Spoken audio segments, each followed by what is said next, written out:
বিসমিল্লাহির রহমানির রহিম। শহরে শখের ছাদ বাগানে স্বাগত। আল্লাহর রহমতে আপনারা ভালো আছেন।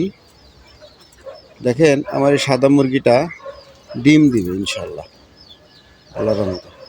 তার জন্য তাকে ডিমটা সুন্দরভাবে দিতে পারে আরামদায়ক বসার ব্যবস্থা করে দিচ্ছে। এখন কীভাবে ডিম দিবে তার ব্যবস্থা আমি হাতে কিছু খড় নিয়েছি। খড় একদম শুকনো, এই খড়গুলো আমি শুকিয়ে রাখিয়েছি যাতে বসার ব্যবস্থা করে দিলে একটু আরাম করে বসতে পারবে। দেখেন এইখানে আমি কোপের ভিতরে ঝুড়ি দিয়ে দিয়েছিলাম। ঝুড়ি দিয়ে এই একটা ঝুড়ি, আর একটা ঝুড়ি তোর বস্তা দিয়ে দিয়েছি যাতে একটু আরামদায়ক হয়। তার উপর আমি কিছু খড় দিয়ে দিই। খড় দিয়ে একটু যদি আরামদায়কভাবে করে দিতে পারলে ও এখানে বসে ডিমটা দিতে পারবে। একটা করে দিয়েছি, আর একটা ওইখানে আছে, ওইটা তো খড় দিয়ে দিব।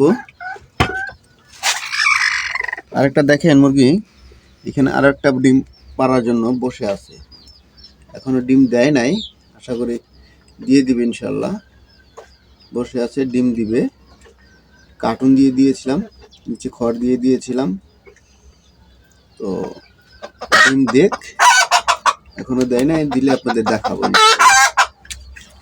ডিম দেয় নাই, দিবে। দেখেন খড় দিয়ে দিয়েছি কার্টুনের ভিতরে।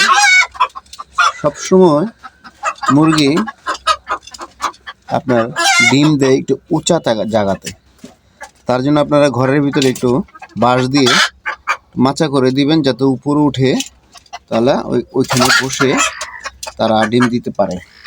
আমি এখন চলে যাই যাতে ডিম দেওয়ার অসুবিধা না হয়।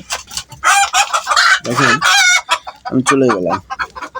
ওই সাদা মুরগিটা ওইটাও ডিম দেবে। দেখেন আমি একটু অপেক্ষা করতেছি, দেখেন কিভাবে যাবে তারা ডিম দেওয়ার জন্য।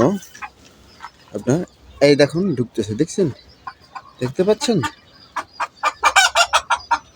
এখন উপরে উঠবেও, উপরে উঠে ডিম দেওয়ার